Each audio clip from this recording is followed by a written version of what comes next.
Hey, what's up, guys? It is Gunthug here, and this is our first look, or at least my first look. Certainly, like maybe my second look at the Pokemon Battle Association, which I believe that's what it's called, PBA.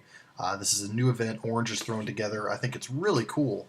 And I'm sure you guys, if you're listening to this video, if you're one of the 3 or 4 of you who will tune in, are going to know about this format. It's very cool. It used my favorite draft format. I'll actually get to that in a second. But basically, each individual person in this league would go through, take turns drafting Pokemon, which were pre-assigned values. You see your Conkeldurr up here for a 300, Reuniclus for 300. So obviously, the better Pokemon are going to be worth more credits. You use from your credit pool, build yourself a team, and then boom, you are restricted to only using those Pokemon for the entirety of the season. Obviously, you're going to have a lot of flexibility here based on move sets, items, abilities, EV spreads, things of that nature. And so it's going to turn into, I think, a really dynamic format where we're going to see people's creativity, we're going to see people's dedication, because obviously the more work you put into building as many comps as you can, the more versatility your team's going to have, the less predictable you will be. And so, let's go ahead and dive right in. Here's what I want to start with. I want to start with just kind of what we're used to with the PSL, which is an auction, and comparing it to the draft format here. Why I like the draft format, and I think it really shows when you look at these teams. It just kind of keeps everyone a little more even after the draft. You know what I mean? Like, everyone on this, I'm going to rank at the end of this. I'm going to kind of go into who I think my top 3 are, and why I think that. But from the top to the bottom, and how many do we have? We have 5, 9, 10, 12. We have 12 people. From 1st to 12th, I mean, I think that the disparity is not very much. I think that the 12th best team right now, or at least in my eyes, could definitely give the best team a match. And that's a testament to the draft format. It allows for managers to do well. Certainly I think certain people at their designated pick made very good picks that were going to benefit them and hurt other managers. But it's just it's just a lot more. Almost if you were charting every team's performance in a draft, you're going to have a lot more towards the middle than you will in an auction. Where, I mean, let's be honest, you can go into an auction and completely and absolutely drop the ball and end up at a huge disadvantage. Let's say, I mean, theoretically, you could go into an auction and not spend any credits and not get any players, or be forced to take the last 10 players in the draft to make sure you have 10. There's just a lot more room for error in an auction, and that's why I like the draft, because, let's be honest, the random assortment of the people that you pick before the season that you don't know how they're going to perform, and the same goes for Pokemon to an extent, it shouldn't decide your season. What should decide your season is what you do with the Pokemon that you draft. And that's why, at the end, I'm glad Orange went with the full draft here. I think it's provided fantastic results. And I think the other division, by the way, this is just one group of players. I think there's another group of players playing in another division. And I think that that draft will also reflect this kind of parity, if you could say. Okay, so let's move on. Let's kind of talk about, because I'm going to be rating some teams here at the end, and I want to go into kind of what my criteria are for why I would consider a team good, why I wouldn't. One of the things I look for is versatility. This isn't going to be the kind of league where, oh, how does my team do against an average OU team? I mean, you've got, and I was looking at usage just a few minutes ago, you've got your Sizer, your Blissey, your Conkeldurr, your Reuniclus up there, and usually when you're building a team in OU, you're thinking about how you can counter those particular top threats. But this is going to be a lot different. I mean, you want a team that's going to be able to adapt to, sure, your Kimikosens, who've got a Reuniclus and a lot of other really strong attackers that you need to be, wary of. But, you also need to be able to pivot and with the same team check someone like JJ, who's got a totally different set of strong attackers with different strengths, different weaknesses, and you also need to be able to adjust to maybe a forfeiter type team with Roserade and Toxic Spikes kind of leading the way. It's just that versatility is going to be key here. You need a team that's flexible. You need a team that's you're going to be able to tailor, because, I mean, let's be honest, this is kind of mandated scouting. Going into your matchup who you're going to face, what Pokemon they're going to have, and how their team is going to be built based solely on just what you can see on this screen right here. So versatility is going to be huge. Obviously, also we're talking about synergy. One of the things I wanted to highlight for synergy, just because one that stuck out to me, was just Doc, and I'll get to this a little earlier, how people use their free slots here. I mean, because the best value you're going to get in the whole draft is from the Pokemon that you don't have to pay for. I think Doc used a fantastic free slot here to grab Amoonguss for 0 credits. Amoonguss and Hydreigon with fantastic synergy. You've got Amoonguss weak to fire and Psychic. You got Hydreigon that's going to resist both of those. Yes, they're both weak to Ice, but luckily he's got a Magnezone. He's got a Poliwrath, however he chooses to use it. He's got the tools, certainly, to put a lot of pressure on Pokemon who would be able to get through this core. So that was one good example I saw of synergy. You've also got Orange down here, obviously, grabbing the T-Tar and Excadrill with his first 2 picks. Spending 600 credits to get them, but the Sand Rush Sandstorm combo is obviously going to be something that his opponents are obviously going to have to prepare for going into the week. But even with the right preparation, it's not going to be easy to overcome. So you've also got Metagross hanging around. I just think Orange's. I remember earlier today, I think I posted that I thought Orange's team was the front runner, and I after really taking a harder look, I think I had just glanced at the draft results. After taking a harder look, I'm not sure. We'll see where he ends up in my top rankings. I might come back on that, but regardless, it is a great team. I think he's gonna have a lot of room to play around. Not at all shocked to see him having grabbed Xatu there. That's kind of his thing. But anyways, that was kind of my talk about compatibility, synergy. So those are what I'm looking for in a team. I thought a cool way to do this would just to go through real quick, talk about every team, kind of make one quick comment about them, and then do my rankings. We're going to start up here on the top left with our first pick, Aaron. He ends up with Conkeldurr. I love the offensive potential of this team. I really think it's got some heavy hitters. I do think that Psychic, just the move Psychic or Psychic types in general, if you look at a team like Coolio, who's going to be running Alakazam, Alakazam's going to give this team a lot of trouble. You've got Conke's going to go down. Slowbro certainly doesn't have the special defense to really be able to withstand any of Zam's coverage moves. Galvantula is going to melt, Tentacruel is going to melt, Heracross is going to melt, and then Shuckle, obviously Bouffalant, Lickilicky. I mean, Lickilicky might be an interesting option if he uses some sort of, Heal Bell. I don't know, maybe I actually don't know how people are using Lickilicky, and I do want to take this second to just acknowledge that, obviously I haven't been an active participant in the metagame, and so don't know, kind of the nuances of some of these pokes that I haven't seen in action all that often. Like, obviously I know what Lickilicky does. I know it's a bulky, normal type that has access to boosting moves like Swords Dance. Power Whip I know is an interesting high power option on Lickilicky, but that's kind of the beauty of drafting a Lickilicky for 0 credits. A good move there by Aaron. He's going to be able to use it however he wants. So Kimikozen is next. He obviously grabs Reuniclus with his second pick. Was always going to be one of the first ones off the board. How he designed his team afterwards, I definitely like the kind of 6th-round pick down here with Gliscor. It's a good Pokemon in this format because I think Gliscor's you're always going to be able to fall back on it to set rocks, to taunt, to kind of be a stall breaker. But you've also got a very powerful option if you want to use it as a setup mon. Run maybe Dual Dance, Rock Polish, and Swords Dance, something like that, or even just a Swords Dance 3 attack, Rock Polish 3 attack. A lot of options there, and so he's going to be able to pick holes in teams that may not have the kind of coverage your usual OU teams have as far as defensive coverage, and take advantage of that. So the one that stands out to me is that Gliscor pick. Solid team by Kimmy, of course.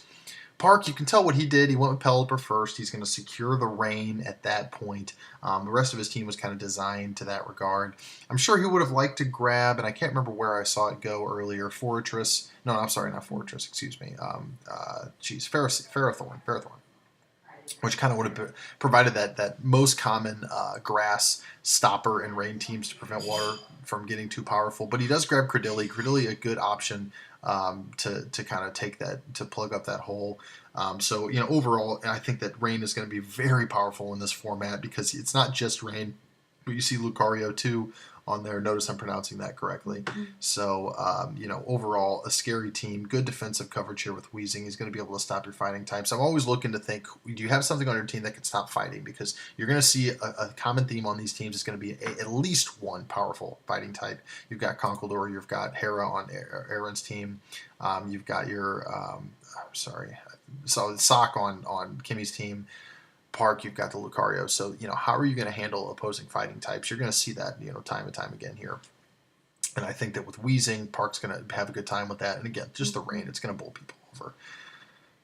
Golden Eyes, he's got the Valcarona going up top. I like that he's designed his team to be able to facilitate that kind of sweep.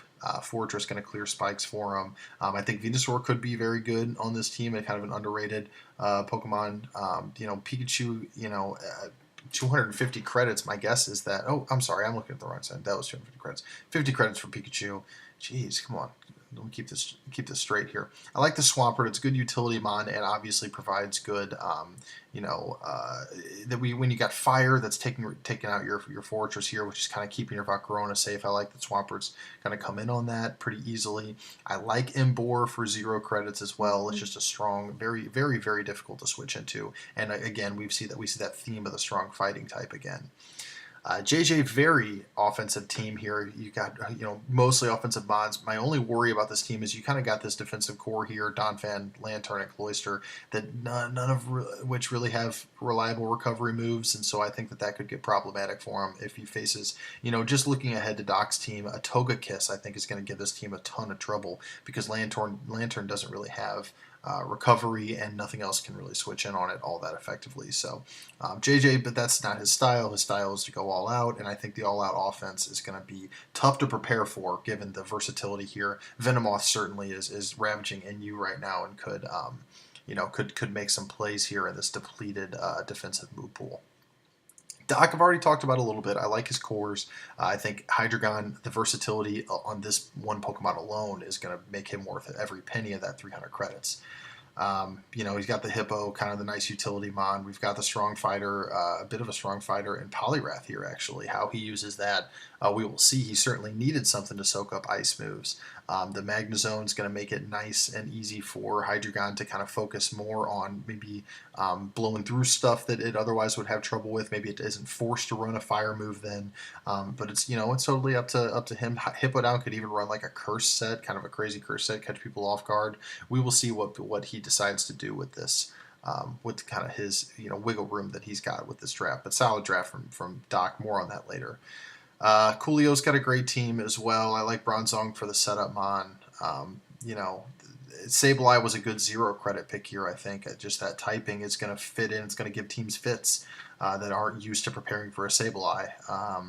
Mandibuzz, obviously, and if we get, and one thing I wanted to, and I actually don't know about, is if we do get some sort of update in the middle of this season that could improve things, how that's going to be handled in terms of adapting to changes, but we'll see on that. I don't want to speculate too much on it in that case. Minshao, obviously a staple momentum grabber in this metagame, and I think it's going to do a lot for him, getting that Alakazam in, getting the Houndoom in, or the heavy hitters in here that can do the damage with the strong U-turn, and obviously the potential to do some damage itself. Again, we're seeing the fighting type trend. I love how strong fighting types are with the close combat and other tools in this gen. So how can he handle fighting types? Well, he's got the Sableye, and he's got Bronzong to an extent. Maybe he can throw up screens. Mandibuzz, generally with Brave Bird, is going to be able to threaten them. So solid draft by Coolio. Kid, I can't say anything negative about this draft. Quite literally, it seems maybe he just didn't set his alarm. We'll move on to Forfey. Forfey's got a good team here. I like the Roserade pick here. I think that we could certainly, whenever I see Roserade, I think of hazards. It's got a lot of potential to set hazards. It can set toxic spikes. It can set regular spikes. He's got Magneton, which is essentially going to do the same thing Magnezone can do, only it's actually faster, slightly less powerful. But that's going to allow him to play around with Crobat. Crocodile, certainly appreciates things like Skarmory and Ferrothorn and Fortress being eliminated. I do see a bit of a ground weakness here. I know he's got Crobat, but certainly can be caught on the roost since it's fast. Everything else is a little weak to ground, but I'm sure Forfey's a pretty offensive player. He doesn't usually worry too much about countering, more about checking, and he's got a lot of potential there. And of course, Porizi always very threatening late game. So Nemo's next. I like Nemo's team a lot. Sizer Arcanine, that takes us back to the times of old. I mean, this team is just very old-fashioned. I know you've got the 0 credit for Alligator. Certainly could be threatening in this league. Always a scary setup mon. You've got your Clefable, Starmie, him on top, Arcanine, like the double intimidates. Definitely a solid team here. I'm a big fan of the Sizer. As it's just the best. I think it's just overall the best Pokemon in OU right now. TJ coming up next. I really like his team. I like that he's got a good synergy here with Mantine and Claydol. I think that was the one that I said. No, Pori2 and Clado. Actually, Pori2 just got good synergy with a lot of the Pokemon on this team. You know, certainly it's going to worry about fighting types, but you've got Salamence that can run a defensive set, or it can run an offensive set and still come in and threaten fighting types. Mantine's going to threaten fighting types. You know, and I think that, you know, Pori2 often has the ability to handle electric types. I know it can switch in on things. Sometimes Trace works to its advantage. Excuse me, Claydol certainly going to be able to soak up some of those electric moves, so I like the synergy. I wonder about the Charizard down here. I wonder if a Pokemon like that, and forgive me, you know, maybe Charizard's evolved past its usual high risk, high reward setup status it used to have in PokeMMO in Gen 5. I haven't seen it used very much, but I worry that a team like this, maybe he's just trying to keep people honest for the Belly Drum Zard, and it maybe force people to over prepare for it and then not use it. Maybe he pulls it out at just the right time. You know, I love to see Muck here at 0 credits. Obviously, going to give that some props for the free draft, but you know, overall, it will be interesting to see what TJ can do with this team. Orange, we know what this team's about. I've kind of talked about it earlier. We've seen the T-Tar Extra Drill. I love the Sand Rush combo. It's going to be tough to stop. You know, usually you kind of need your staple defensive Pokemon to be able to handle this, and there are only a handful of Pokemon in the OU metagame that can handle this combo, and if you don't have it, then you're going to have to play very carefully from the beginning to not let Orange continuously hammer away at you with this core, because offensively it's so strong. You know, so looking forward to that. Like the Slowking down here as well. Altaria obviously has a chance to be used as a setup sweeper, more likely to be used as some sort of utility pivot. So, and then of course Metagross, which has so much versatility. I think Orange has set himself up nicely here. And then lastly, we have Bartholomew. You can see here, almost to like as a counterpart to Park's team, he went with a fire team, or at least a fire theme. He's got the Torkoal, is going to bring that in. He doesn't have... well, I mean, you know, you got the Chandelure. You certainly have your strong fire types. He's got Vaporeon just as kind of a sponge against rain teams. It's certainly not going to help him against like a Ludicolo, which actually Park did not end up with Ludicolo. Where did I see that? Oh, Kimmy's got Ludicolo, so... You know, maybe if you're concerned about a rain team, you just look at Park's team and whether or not he can kind of counter and handle what Park's got going on. I think Torkoal coming in and being slower than Pelipper is at least going to keep Sun up. So, I don't know. Against other teams, we'll see. I just generally don't like Sun as much as I like Rain. That's why I'm hesitant to rate Bart's team all that highly. But, you know, it's certainly put together well for a Sun team, and, you know, it hits hard. We got Shiftry and Tropius, who are certainly going to benefit from that Sun at 0 credits as well. Used his free draft well. So, again, like I said, the parity in this league is great so far. It was extremely hard to do my rating. I don't even think I wrote down my rating over here on the side. I've kind of got a secret screen going on over here. I was supposed to write like 3, 2, 1 so that I could, you know what I was talking about for this video. I kind of forgot to write the 2 and the 1, but I'll start with my 3. My 3 is going to be Park. I just think Rain's got so much offensive potential. It's going to be such a powerhouse to try to stop that if you didn't specifically draft to be able to handle the one rain team in this league, I think you're going to be in trouble. So Park's going to come in at 3 for me. I expect big things from his team. Number 2, oh, actually, that would have been, why did I do that from the beginning? And you could see the whole damn thing. Oh my gosh. Anyways, my number 2, like I said, I haven't written it in over here, so I'm kind of, you know, saying this off the cuff here. I think what I'm going to do as my number 2, I think I'm going to give it to Golden Eyes. I really like the idea of Volcarona setting up, keeping him late game. Is he going to be able to keep his Fortress alive long enough to protect hazards and to keep Volcarona safe to set up? I don't know, but I just think Volca, you know, you got to put your trust in it. I think it's going to be able to do just enormous chunks of damage to every team he faces. He's got Swampert to kind of calm things down a little bit. And just overall, I really like the makeup of this team, and I think that Volca is going to be one of the MVPs of the league here. We're going to see what it can do against, you know, teams that aren't carrying its 2, maybe 3 dedicated counter check type Pokemon. And lastly, my number 1 team, and I've known this since I think I first take a look at this bracket, other than my statement about Orange the other day, my number 1 goes to Doc. I just think he drafted so by the book here. He ended up with Hydreigon, such a powerful Pokemon in this format. He ended up with Magnezone to kind of use to eliminate some of the possibilities people would have to check his otherwise powerful mons. And the newest entry, the newest member of the OU metagame, Togekiss, is on here as well, and I think it's just going to give people fits. You know, certainly Hippowdon is a very impossible to take out. It's going to keep rocks up the whole time. He's got some interesting things going on. Stoutland with the Sand Rush. We talked about Orange with Sand Rush. Certainly Stoutland's going to have its say in the Sand Rush game as well with Doc. So, you know, overall, like I said, I'm going to go ahead and throw Doc at the early #1, but, you know, I could be completely wrong on these rankings. Like I said, Park at 3, Goldeneyes at 2, Doc at 1, but certainly subject to change as I get more input. I'm sure GB has nothing but nice things to say about my video here, and will listen to it, critically analyze it, and get back to us with the hundreds and hundreds of errors and mistakes I've made. But anyways, that's going to bring us to the end of this you know, video. I hope everyone will tune in and check this out. I know our competitive scene could use all the attention and love and nurture and support it can get, and Orange is out here doing it big, so credit to him. You know, that will be it. I'll probably do another video on the league as it goes on, maybe do a commentary on one of the matches, but to be honest, I don't really know when they start. I also don't know if I'm going to do another video on the other draft that I believe is going on today. Maybe it's going on tomorrow, but we'll stay posted. You know, certainly I'll be watching for it, because just how interesting this draft worked out, I'm sure it's bound to happen again. So, anyways, that's all. If you like the video, just, you know, hit that thumbs up right underneath. I don't think I've ever asked someone to do that, but I'm asking for it now. Hit the thumbs up button. Anyways, I will see y'all later.